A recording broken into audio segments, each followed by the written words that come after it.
Hello dear student, स्वागत है आप सभी का शुभम क्लासेस के इस नए वीडियो में। मैं संजीव सर। स्टूडेंट, आज के इस वीडियो में हम बहुत से आवेशों के बीच लगने वाले बल के बारे में बात करने वाले हैं। इससे पहले की वीडियो की अगर हम बात करें तो इसके पहले का वीडियो काफ़ी ज़्यादा इंपॉर्टेंट है इस टॉपिक को समझने के लिए, क्योंकि इसके पहले मैंने आपको कूलाम का नियम, ठीक है, कूलाम का नियम और कूलाम के नियम का वेक्टर फॉर्म, ठीक है, यानी कि दो स्थिर बिंदु आवेशों के बीच लगने वाले वैद्युत बल के बारे में हमने बात किया था, ठीक है।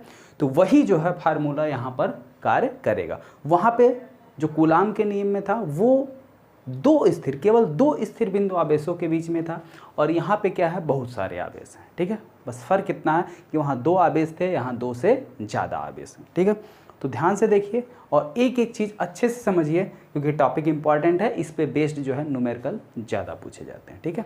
इस तरीके से इस पर बहुत न्यूमेरिकल हमने जो है बोर्ड एग्जाम में देखे हैं। जैसे ऐसे मान लीजिए कोई वर्गाकार है, भुजा है, ठीक है, इसके हर एक भुजे पर जो है एक एक आवेश क्यू रख दिया गया और सेंटर पे कोई आवेश क्यू रख दिया गया, कैपिटल क्यू, ठीक है।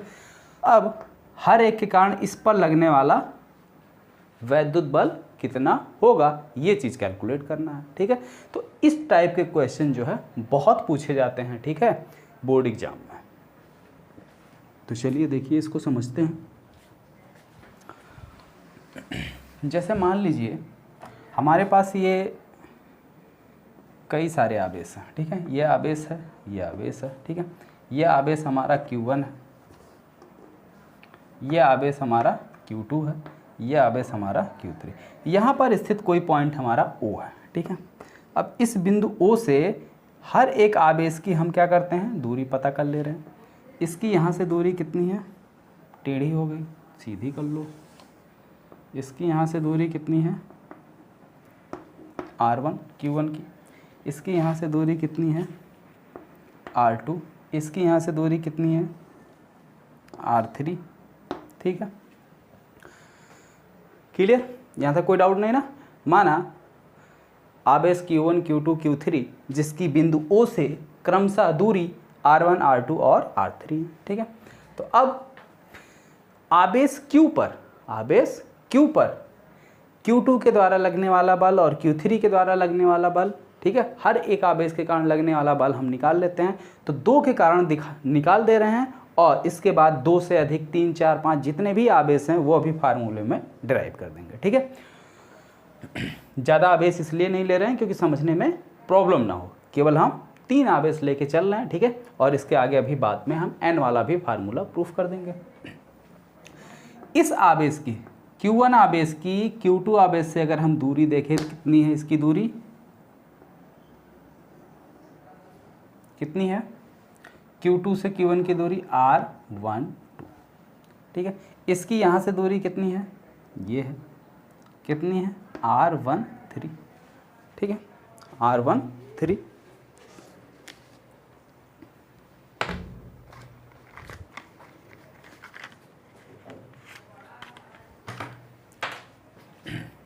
अब देखिए, माना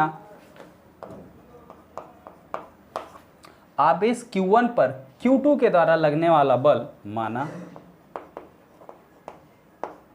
आवेश Q1 पर बल ज्ञात करना, ठीक है। Q1 पर सभी आवेशों के द्वारा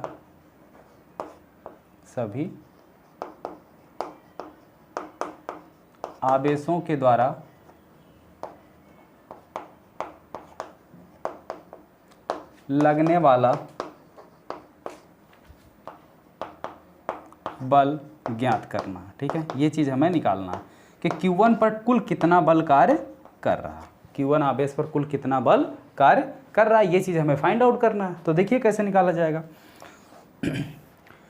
तो Q1 आवेश पे कौन कौन से आवेश बल लगा रहे हैं, तो सबसे पहले तो ये देखो, Q1 आवेश पे Q2 आवेश बल लगा रहा, तो Q1 पर Q2 अगर बल लगाएगा तो यानी कि बल F12 1 पे लग रहा है, किसके कारण, 2 के द्वारा, और ये किधर कार्य करेगा, इस डायरेक्शन में कार्य करेगा, ठीक है।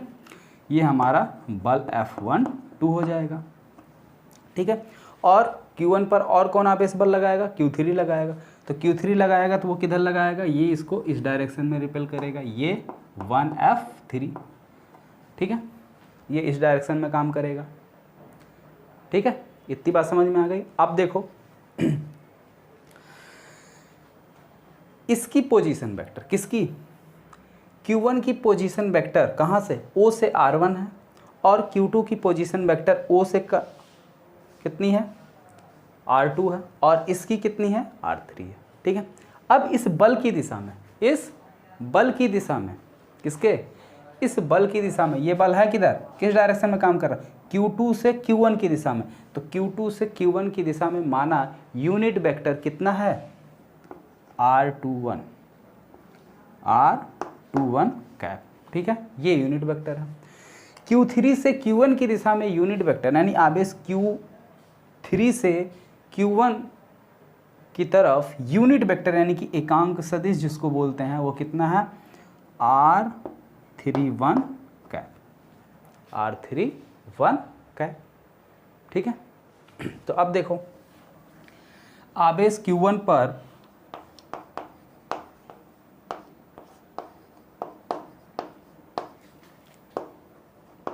आवेश Q2 के द्वारा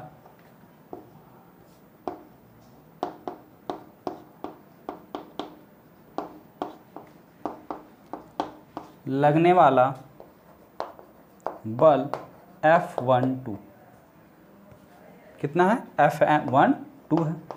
तो F12 इक्वल टू कितना आएगा, F12 इक्वल टू क्या फार्मूला होता, 1/4 pi epsilon not Q1 Q2 बटे R स्क्वायर, Q1 Q2। ठीक है, तो Q1 Q2 बटे R स्क्वायर, R12 का स्क्वायर,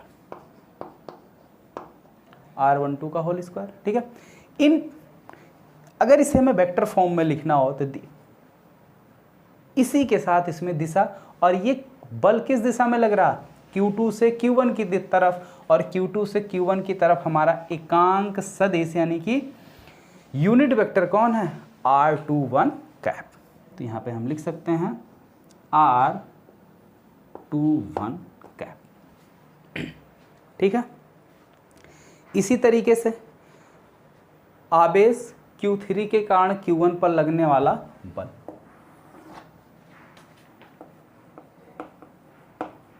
आवेश Q3 के कारण Q1 पर लगने वाला बल F13।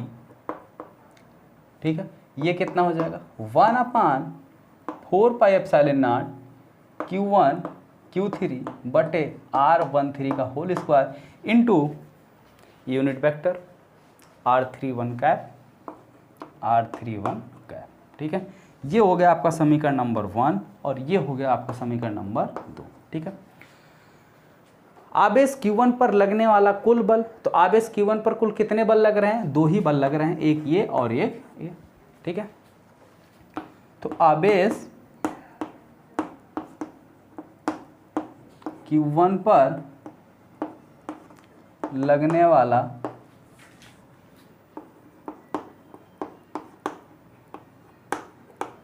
कुल बल F1 इक्वल, कौन कौन से बल कार्य कर रहे हैं, F12 plus F13, F12 plus F13। इसकी value 1/4 pi epsilon not Q1 Q2 बटे R12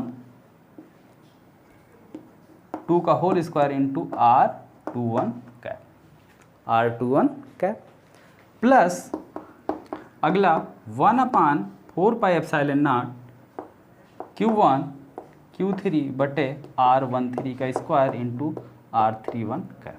ठीक है, अब इसमें कुछ कॉमन है, कॉमन ले लो, या कॉमन नहीं भी लेना चाहते हो तो यही जो है हमारा क्या है, बल F1 पर लगने वाला कुल बल हो गया।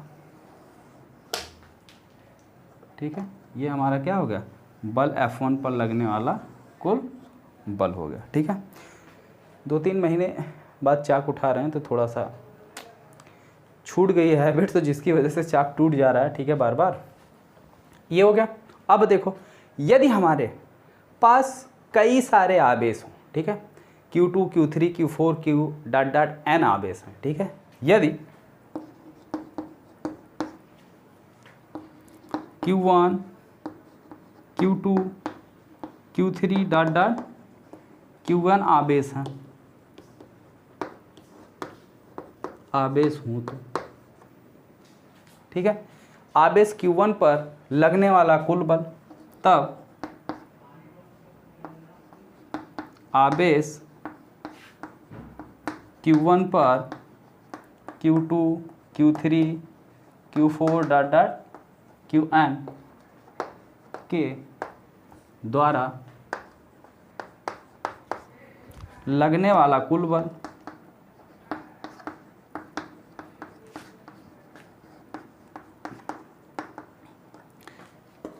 F1 इक्वल टू कितना हो जाएगा, F12 plus F13 plus F14 plus up to so on F1n, ठीक है। ये होगा, यही तो होगा फार्मूले के अकॉर्डिंग, यही चीज़ आएगा ना। तो चलिए अब वैल्यू रखते हैं। इधर हो गया, नोट कर लियो, स्क्रीनशॉट ले लो।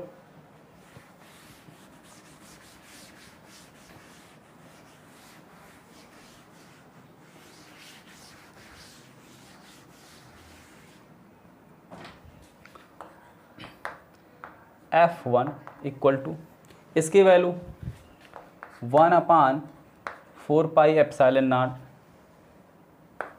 Q1 Q2 बटे R12 into R21 cap plus 1/4 pi epsilon not Q1 Q3 upon R13 की square into R31 cap plus up to so one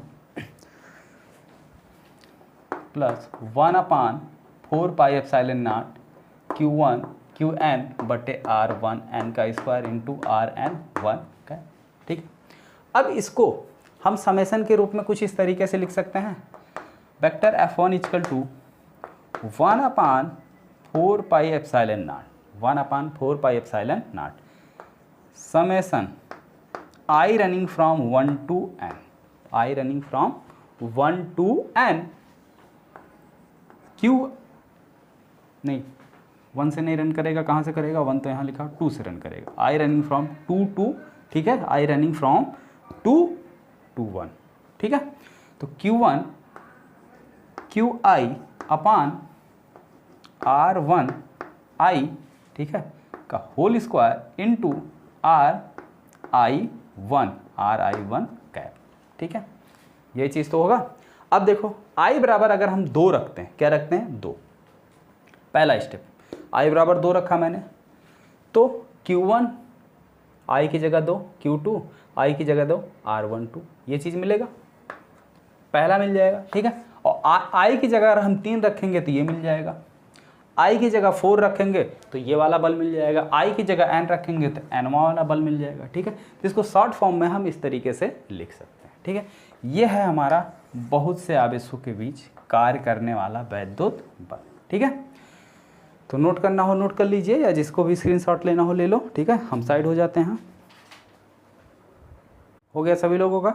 चलिए आपके एनसीईआरटी बुक में एक एग्जाम्पल दिया हुआ है, ठीक है, बहुत से आवेशों के बीच लगने वाले बल, यानी इसी फार्मूले पर एक एग्जाम्पल है।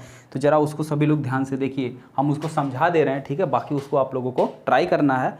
हालांकि एग्जाम्पल है, सारी चीज़ें उसमें खुद गिवन है, लेकिन आप लोगों को दिक्कत ना हो उसके लिए एक बार मैं पूरा समझा दे रहा हूँ, ठीक है। उसके बाद आपको उसको ट्राई करना है, और जितने भी बच्चों का सवाल वो लग जाएगा, सभी लोग कमेंट बॉक्स में कमेंट करके बताना कि सर मेरा लग गया, ठीक है। और जिसका नहीं लगेगा, जिसको कहीं पे कोई समस्या आएगी, वो भी पूछ लेना कि जहाँ पे जिसको समस्या आ रही वो चीज़ अपना पॉइंट पूछ लेना कि सर यहाँ पे हमको समझ में नहीं आया, ठीक है। बहुत ही मस्त एग्जाम्पल है, बहुत ही अच्छा एग्जाम्पल है। कुछ इस तरीके से फिगर बना हुआ है, बोल रहा फिगर में कुछ इस तरीके से जो है हमारे कुछ आवेश स्थित हैं। इस आवेश, ठीक है, यहाँ पर आवेश क्यू रखा हुआ, यहाँ पर क्यू आवेश रखा हुआ, यहाँ पर क्यू रखा हुआ, और यहाँ सेंटर पर रखा हुआ कैपिटल क्यू आवेश। तो इस कैपिटल क्यू आवेश पर इस अलग अलग आवेश के कारण लगने वाला नेट वैद्युत बल जो है हमें निकालना है, ठीक है। इसको नाम दे देते हैं A B C, और एक खास बात, यहाँ पे इस त्रिभुज में सभी भुजाएं बराबर हैं, यानी सबकी लंबाई जो है वो कितनी मान ली जाए, L मान ली जाए। कितनी मान ली जा रही, L मान ली जा रही, ठीक है। अब देखो सबकी लंबाई L हो गई। यहाँ पे हमें क्या करना है, वैद्युत बल का मान निकालना है। तो दूरी हमें क्या पता होनी चाहिए, हर एक बिंदु से यहाँ तक की दूरी पता होनी चाहिए, तभी तो हम निकाल पाएंगे। इस आवेश पर लगने वाला बल निकालना है, और इस आवेश पर किन किन आवेशों के कारण बल लगेगा, एक तो इसके कारण लगेगा, एक इसके कारण लगेगा, और एक इसके कारण। तो जब ये 3 अलग अलग आवेशों के कारण इस पर बल लगेगा, तो यहाँ से इसकी डिस्टेंस भी पता होनी चाहिए। और ये है कहाँ, त्रिभुज के केंद्र पर। और केंद्र मिलेगा कहाँ, शीर्ष से सम्मुख भुजा को पर क्या करो, लंब डाल दो, ठीक है। तो शीर्ष से सम्मुख भुजा पर हम क्या करते हैं, लंब डाल देते हैं। या एक काम करो, ठीक है, यहाँ से क्या करो, कोणों का समद्विभाजक खींच दो, ठीक है। तो कोणों के समद्विभाजक एक दूसरे को जिस बिंदु पर काटते हैं वही जो है त्रिभुज का क्या होता है, केंद्र होता है।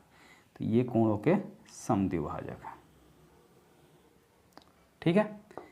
ये पॉइंट है हमारा। अब देखो इसको नाम ले लेते हैं O, ठीक है, OA।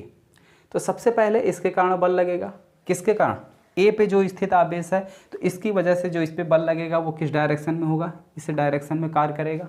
कौन सा बल होगा, FA, ठीक है। F भाई इस पर लग रहा ना Q पे, तो F इसको नाम देते हैं A। इसके कारण बल जो लगेगा वो इस डायरेक्शन में लगेगा, ये कौन सा बल हो जाएगा आपका, FB, ठीक है। और देखो जो इसके कारण बल लगेगा वो इस डायरेक्शन में हो जाएगा, ठीक है। किस डायरेक्शन में, इस डायरेक्शन में हो जाएगा, इस डायरेक्शन में ये हो जाएगा FC, ठीक है।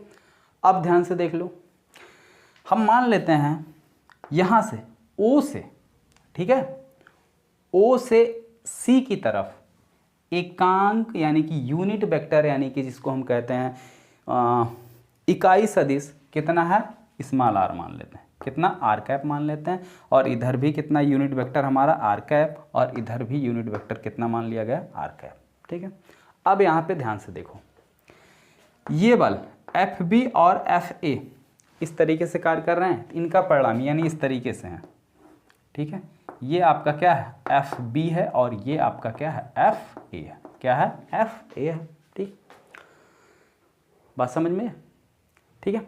हाँ एक चीज़ और, यहाँ से यहाँ तक की लेंथ कितनी होगी ये मैं पहले बता देता हूँ। OA = हो जाएगा आपका OB = OC हो जाएगा, क्यों, क्योंकि AB BC CA सारी भुजाएं बराबर हैं, ठीक है। और ये त्रिभुज का क्या है, केंद्र है। यानी अगर इसको केंद्र मानकर हम वृत्त खींचें तो सारे के सारे जो है वृत्त की परिधि पर आएंगे, और ये OA OB OC ये क्या बनेगा, रेडियस बनेगा, ठीक है, यानी कि त्रिज्या बनेगी, ठीक है। तो तीनों आपस में क्या होंगे, बराबर होंगे। और इसकी वैल्यू निकलेगी कैसे, इसकी वैल्यू निकलेगी कैसे, तो ध्यान से देखो, इसको नाम दे देते हैं कोई CD, ठीक है, CD। हालांकि त्रिभुज हमारा टेढ़ा बना हुआ है, लेकिन ये मैं आपको बता देता हूँ, ये कोण आपका जो है क्या हो जाएगा, 90 डिग्री का बनेगा, ठीक है। ये कोणों का समद्विभाजक है, तो ये जो है आपका 30 अंश बनेगा, ठीक है। तो ये कितना है, L, ठीक है, ये इतना L है। हमको चाहिए दूरी की कौन सी, ये वाली दूरी। तो ये वाली दूरी निकालने के लिए भाई देखो, ये किसके सामने है, ये आपका बन जा रहा है आधार, ठीक है। तो आधार और ये कर्ण किस में आते हैं, cos थीटा में। तो cos 30 अंश बराबर आधार बटे कर्ण, यानी कि CD बटे आपका कर्ण कितना है, L, ये वाला, ठीक है। तो CD = कितना हो जाएगा, CD = L cos 30, और cos 30 का मान कितना होता है, √3/2, L √3/2, ठीक है, L √3/2 ये होता है। अब देखो इधर ये जो है इसको 2:1 के अनुपात में क्या करता है, डिवाइड करता है। यानी अगर ये टोटल इसकी लंबाई कितनी है, 3 सेंटीमीटर है, तो 2 सेंटीमीटर इधर होगा और 1 सेंटीमीटर इधर होगा, ठीक है, बात समझ में आ रही है।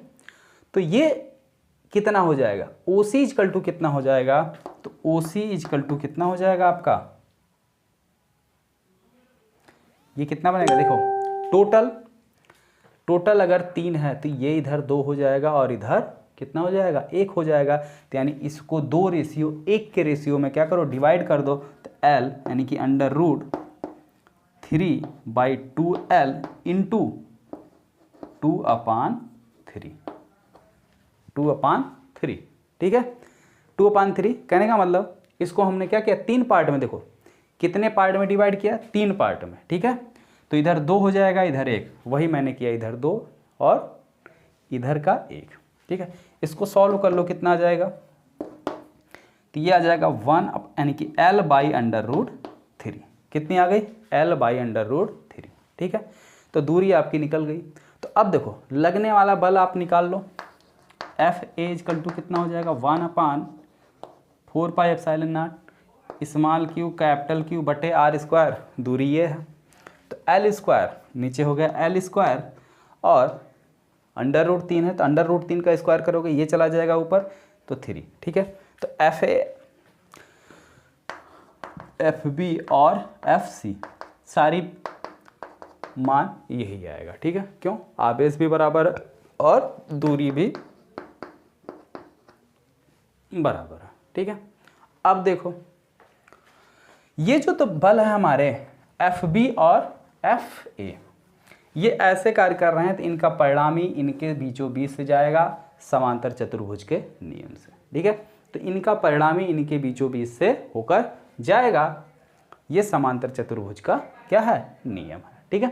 तो समांतर चतुर्भुज के नियम से इनका परिणामी कितना हो जाएगा, ये इस डायरेक्शन में कार्य करेगा, ठीक है, परिणामी F, ठीक है। अब ये बल F, ये दोनों बल तो तुम्हारे खत्म हो गए, बचा आपका F और ये FC। तो F और FC ये भी मैग्नीट्यूड में क्या है, बराबर है, और लेकिन दिशा इनकी दोनों की अलग अलग है, दिशा क्या है, दोनों की अलग अलग है। यानी एक ऊपर की ओर कार्य कर रहा है तो दूसरा नीचे की ओर, तो ये दोनों एक दूसरे को क्या कर देंगे, कैंसिल कर देंगे। तो कैपिटल Q पर नेट बल 0 होगा, कितना होगा, 0 होगा, ठीक है। तो यही चीज़ आप सभी को अच्छे से क्या करना, सॉल्व करना है, ठीक है। जो सारी चीज़ें हमने ये परिणामी वगैरह बताई है, इसको आपको लिख के करना है। अगर आप इसको कर लेते हैं समझ लीजिए न्यूमेरिकल आप लगाना सीख गए हैं, ठीक है।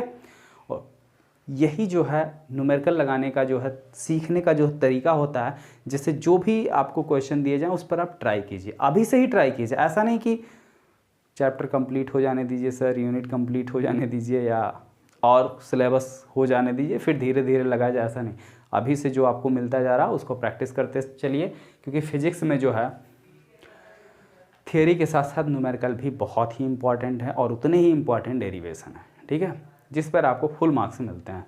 तो न्यूमेरिकल ये जो आपको हम होमवर्क में दे रहे हैं इसको आप अच्छे से ट्राई कीजिए, और अगर लग जाता है तो बहुत अच्छी बात, और कमेंट बॉक्स में ज़रूर कमेंट करके बताना। और अगर कहीं कोई डाउट आता है तो वो भी जो है कमेंट बॉक्स में कमेंट करके पूछना। और ये आपके NCERT में एग्जाम्पल है, पेज नंबर 16 पे है, ठीक है। NCERT में एग्जाम्पल है और पेज नंबर 16 पे है। ओके स्टूडेंट, आई होप आप सभी को बहुत से आवेशों के बीच लगने वाला बल वो कॉन्सेप्ट समझ में आया होगा और न्यूमेरिकल भी अच्छी तरीके से समझ में आया होगा। तो जितने भी बच्चे वीडियो को लाइव देख रहे हैं सभी लोग वीडियो को लाइक कर दीजिए, और चैनल को अगर अभी तक आपने सब्सक्राइब नहीं किया हो तो चैनल को सब्सक्राइब करके बेल आइकन का बटन भी प्रेस कर लें, जिससे हमारी आने वाली हर एक नई वीडियो का नोटिफिकेशन आपको मिलता है। ओके स्टूडेंट, तो मिलते हैं फिर नेक्स्ट वीडियो में, और ज़रूर कमेंट करके बताना कि ये क्वेश्चन आपसे लग गया है या नहीं, ठीक है। और नहीं लगा होगा तो ज़रूर पूछ लेना, ठीक है, मैं फिर बता दूंगा। Okay student.